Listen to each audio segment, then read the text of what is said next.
Tansei! Welcome to this festive tutorial. During this tutorial, we are going to learn and use the back stitch, the lazy daisy stitch, and the blanket stitch. Before we hop into the tutorial portion of today's video, I want to discuss the history of embroidery and its relationship to the Métis people. Embroidery is said to have originated in China in 30,000 BC, making it one of the oldest forms of textile art. Through globalization, embroidery spread and is now an art form practiced around the globe. Métis girls were first exposed to silk embroidery techniques in Catholic mission schools in the Red River during the 1830s. Over time, these Métis girls experimented with the art form, creating designs that were uniquely Métis.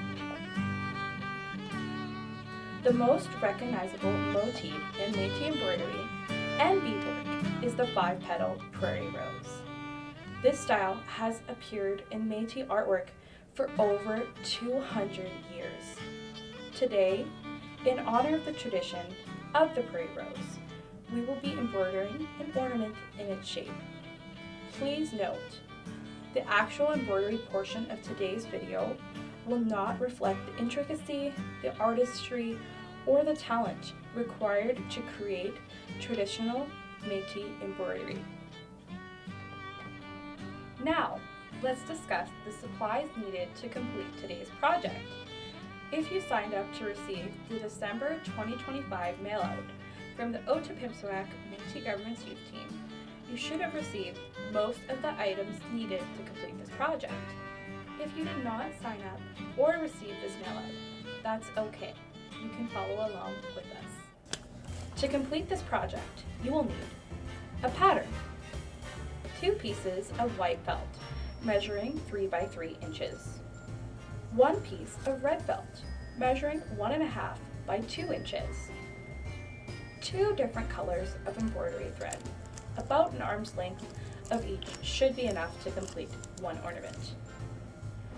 An embroidery needle, some sequins, a 6-inch piece of ribbon, 2 glue dots, scissors, and a writing utensil of your choice. Today I will be using a pen. To start, you are going to cut out the prairie rose shape from our pattern.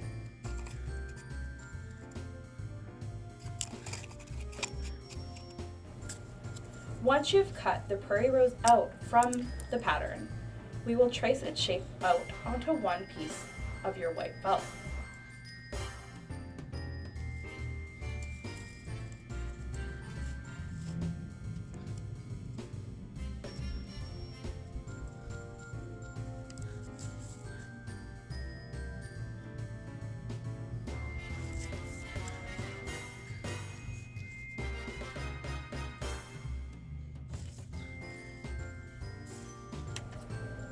After tracing the flower shape onto the white felt, you will grab the other piece of white felt and place it behind the felt with the tracing on it. Then, while sandwiching the 2 pieces of felt between your thumb and your index finger on your non-dominant hand, you will cut the flower shape out of both pieces of felt. Be sure to have a good grip on both pieces of felt. This will help prevent either felt piece from shifting and ensure that your cuts are symmetrical.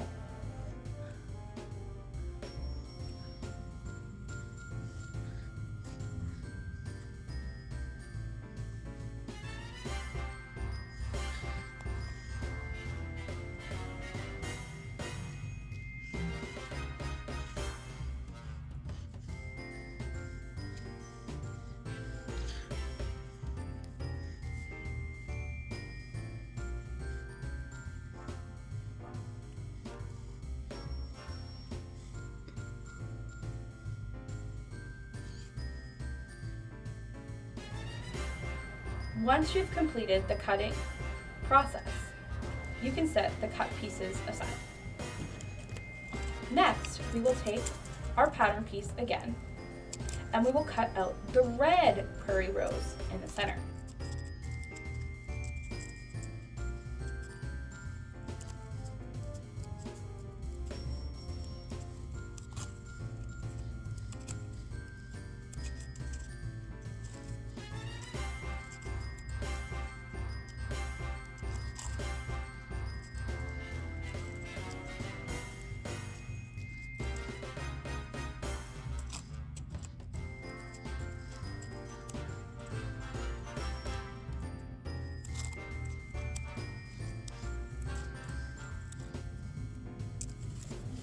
After we have cut out the red prairie rose, we will trace its shape onto your piece of red felt, like so.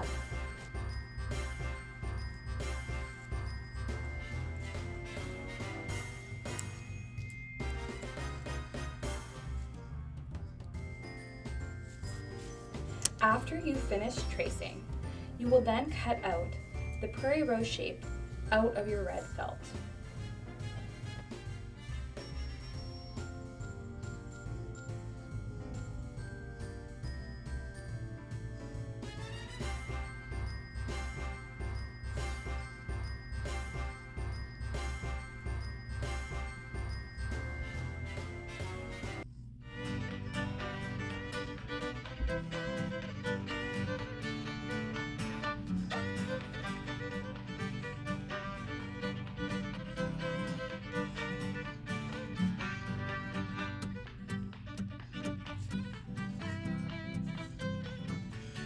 The next section of the video will demonstrate the stitches we will be using for our ornaments.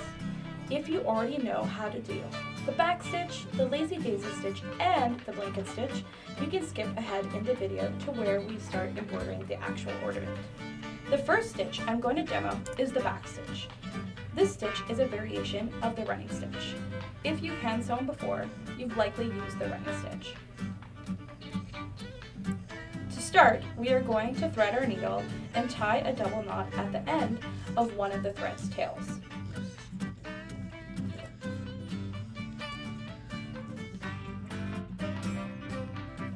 Then you will push the needle from the bottom to the top of your felt.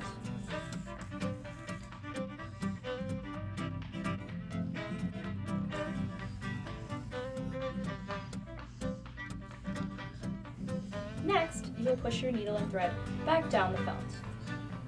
This is a basic stitch.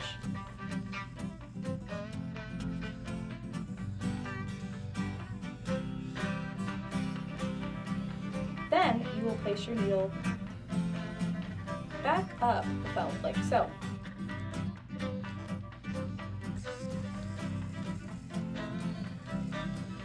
Then you will place your needle back where the first stitch ended, and you'll push your needle and thread back down. Once again, you will push your needle back up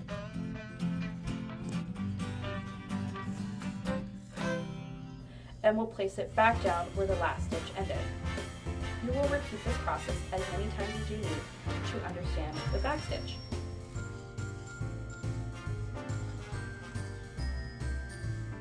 Now I'm going to show you how to do the lazy daisy stitch. Just like the back stitch, this stitch starts with driving your needle up from the back to the front side of your felt.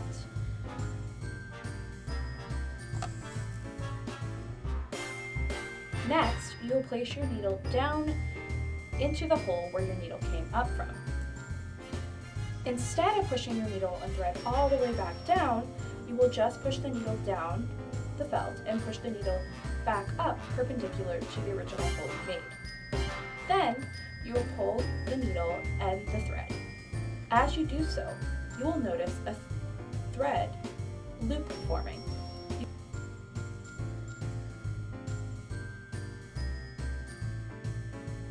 You'll push your needle and thread through that loop, making a petal-like shape.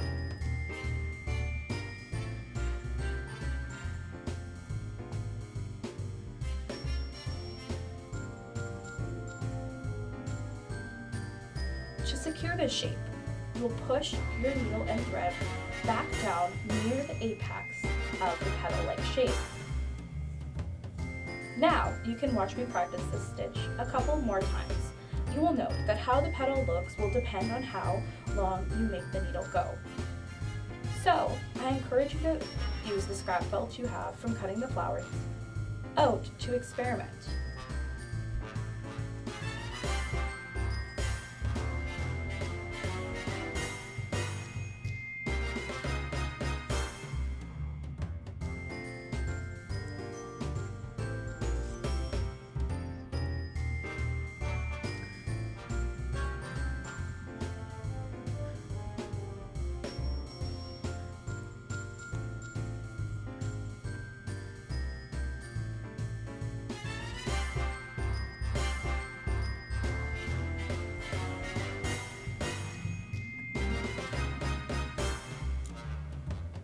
Next, let's review the blanket stitch. This stitch is used to bring two pieces of fabric together and hide the raw edges of the fabric pieces. This stitch is also commonly used in capotes. To start the stitch, you will thread your needle and tie a knot at the end of one of the thread's tails. Then you will bring your needle and thread only through the front piece of the felt. This will hide the knot.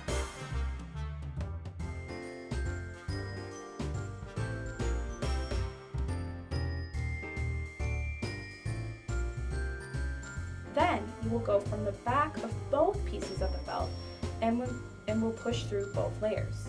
As you pull your thread, you will notice a loop in your thread forming. You'll push the needle and thread through that loop.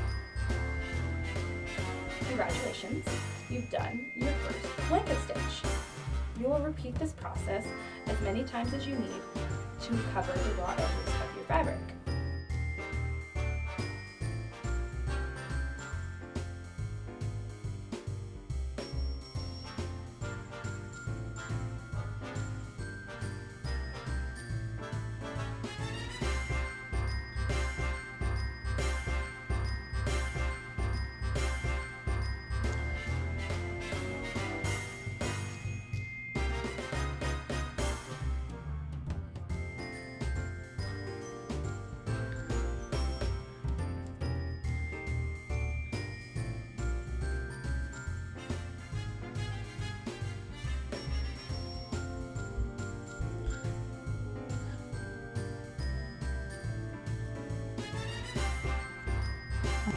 Now let's get to actually embroidering our ornaments. To start, you will take one of your white felt flowers. Then you will take your red felt flower and place it in the middle and sew it down. Once sewn, it should look something like this.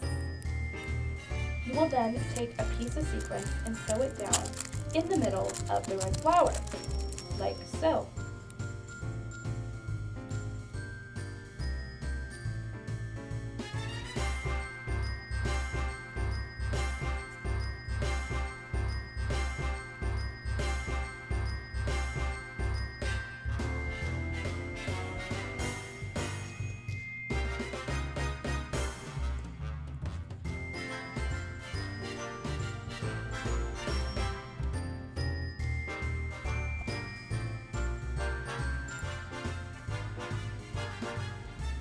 Once you've sewn the piece of sequins, tie off your thread.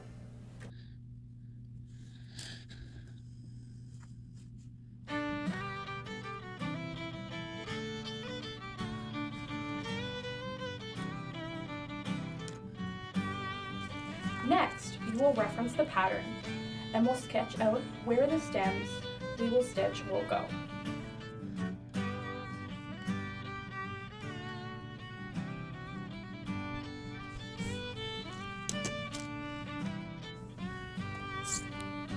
Then, we will prep our second color of thread and place it on our needle.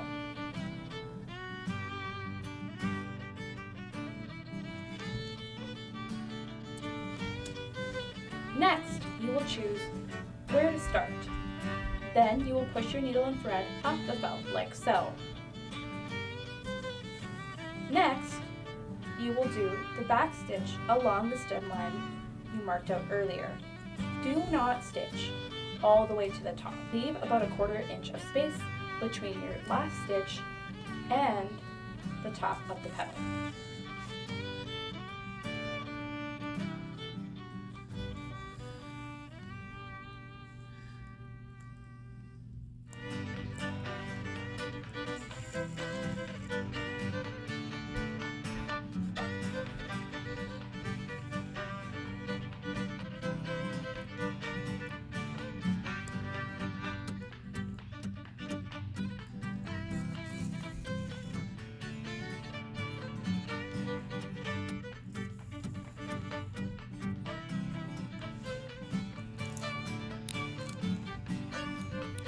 Then take a piece of sequins and sew it down where your stem ends.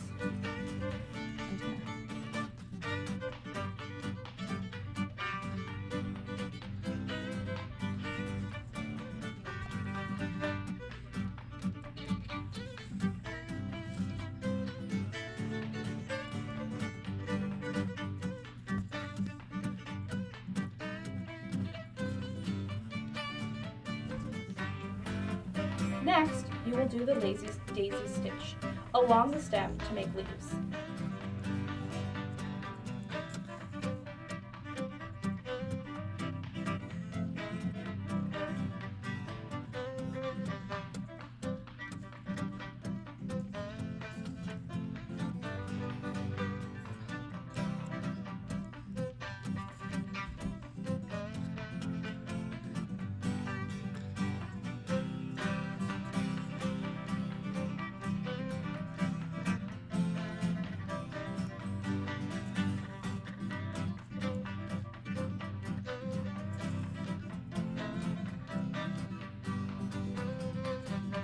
I chose to do 2 sets of leaves on either side of my stem line, but you can do as many as you would like to do on your own ornament.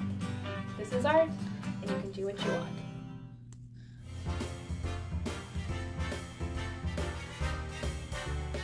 You will repeat this process all the way around the ornament, and we will meet back up once you've done so.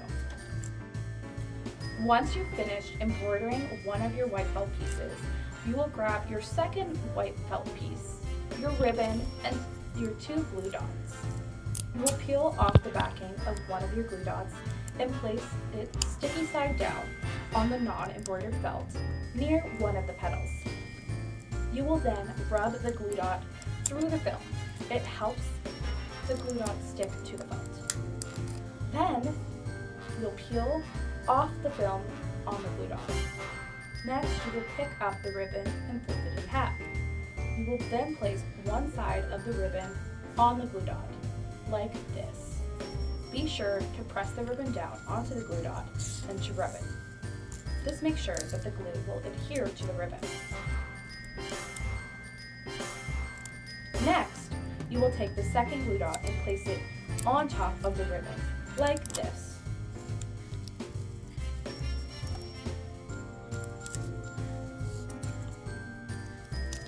Now, take your embroidered piece of felt and align it with the other piece of felt, like this.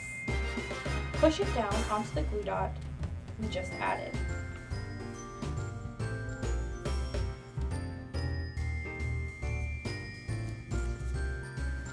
Now, we're going to use the blanket stitch to stitch the 2 pieces of felt together.